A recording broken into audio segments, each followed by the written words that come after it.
and I most importantly ask for God's blessings on all Virginians.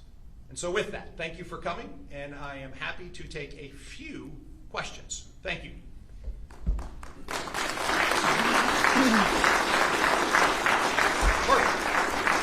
Let's go here first.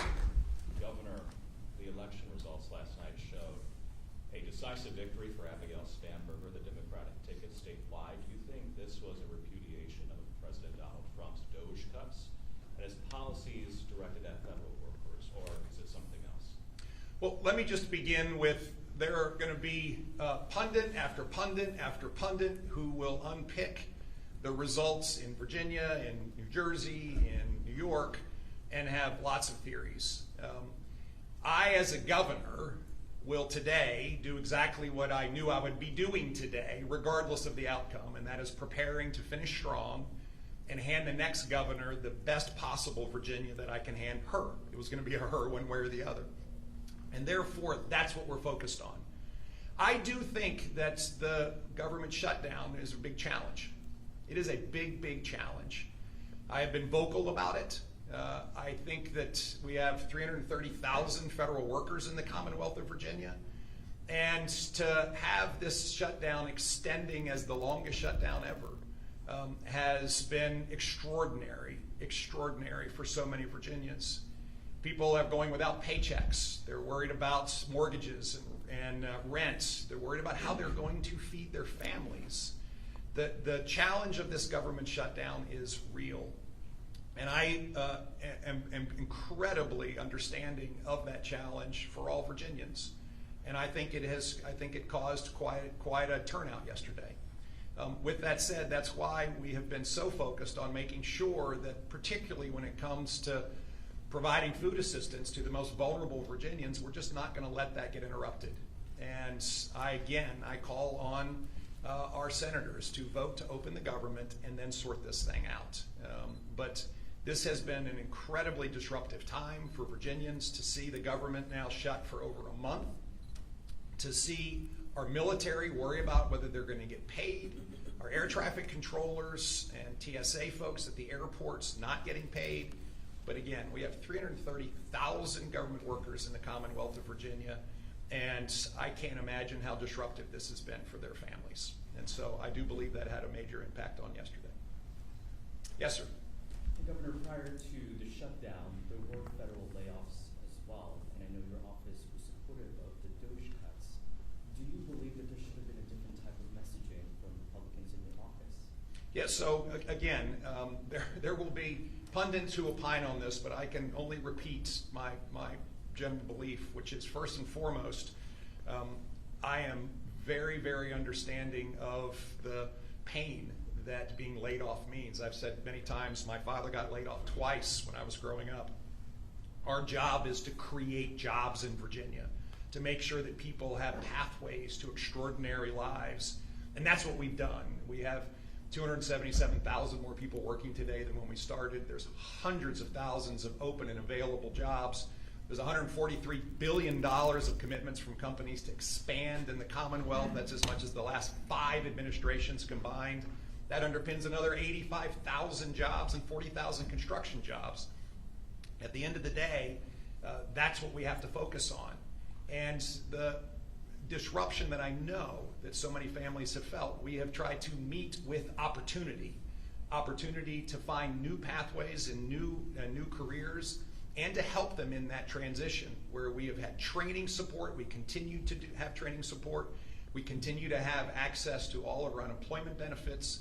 And I, once again, believe that the future in Virginia is underpinned by our economic and business growth. And at the heart of the Commonwealth's future has to be growth. And therefore, business-friendly environments, therefore making sure that companies know that they will find the best operating capabilities, the best talent, and the best way to be successful in Virginia to continue to grow has to be at the heart of every administration. And that's why I've been so focused on it for the last 4 years. Yes, sir. Dave. Governor, you're going to finish strong. There are a couple of very big things hanging. Medicaid forecast, re-benchmarking, the Safe Kids initiative. What are we going to see in the next couple months? Well, of course, I've got one last budget to prepare.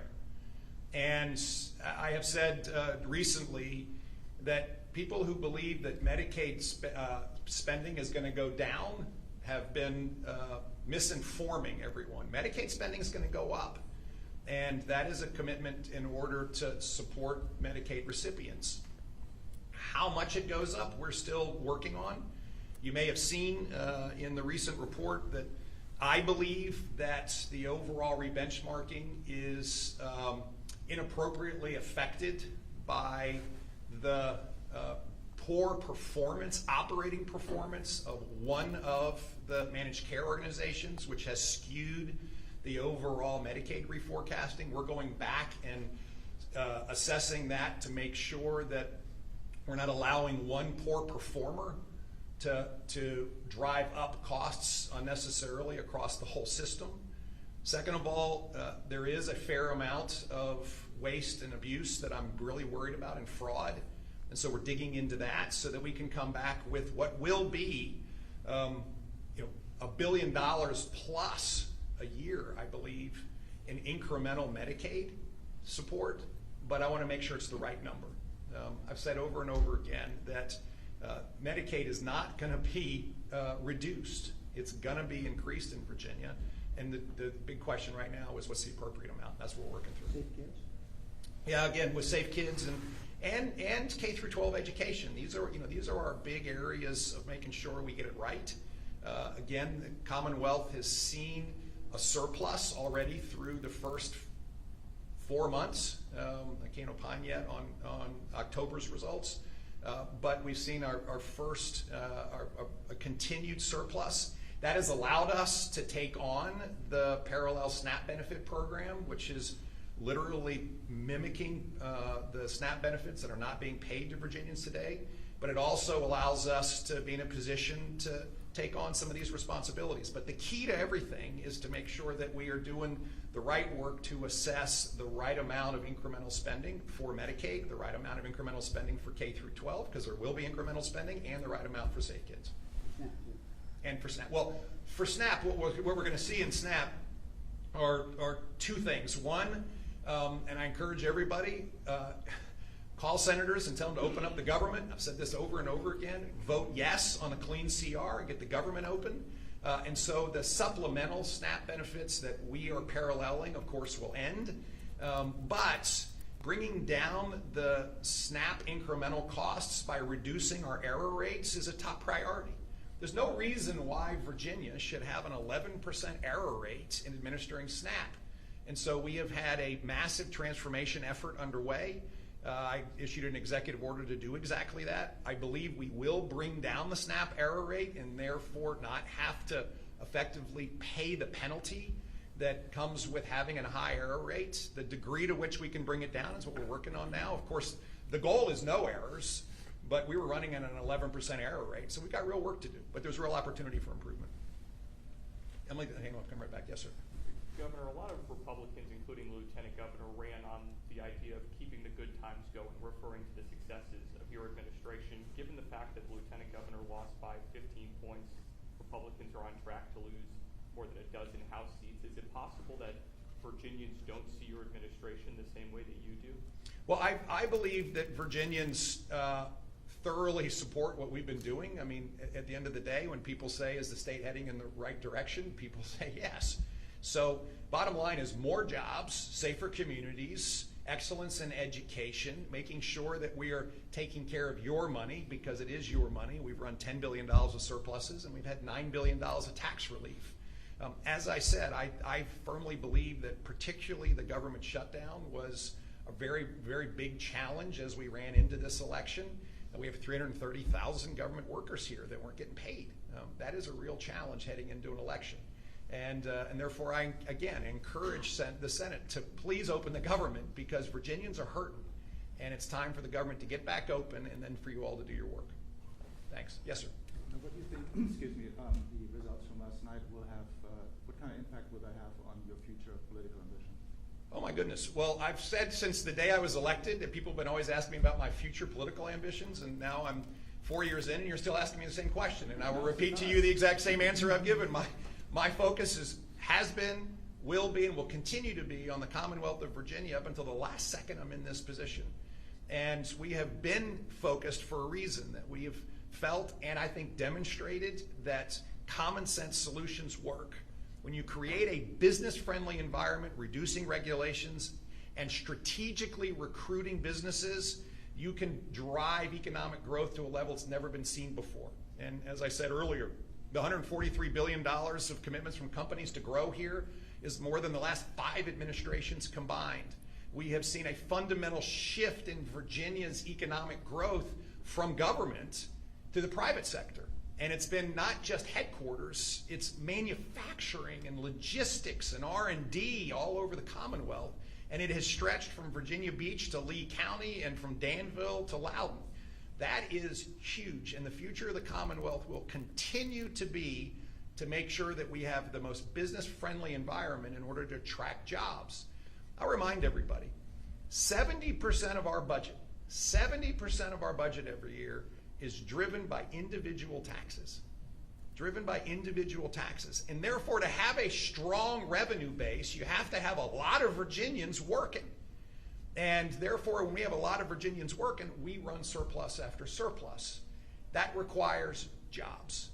And if I have one great piece of advice for anyone who is serving in governor, whether it's Governor-elect Spanberger or 10 governors from now, it's we must continue to drive economic prosperity through job creation. And that is at the heart of everything. It's the heart of everything. We have a Virginia where people get to choose what businesses come, which ones don't, whether people want to live here or they don't. And those are really clear measures. And when we're able to attract a lot of business because we are a right-to-work state, we have extraordinary talent, we've invested in making sites ready, and on top of that, we are able to once again work from administration to administration and maintain that foundational principle of being business-friendly, Virginians thrive. And that's the heart to everything.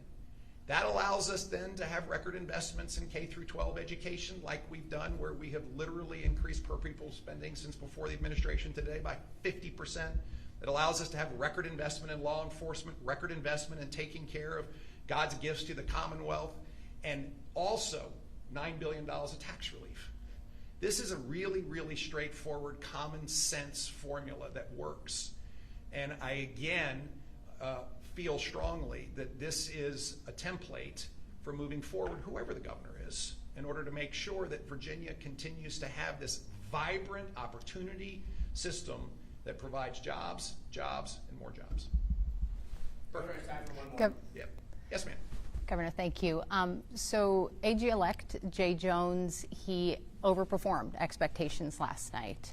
Do you see that as the people voting for him endorsing or at least showing a tolerance for the kind of content in the text messages he sent 3 years ago?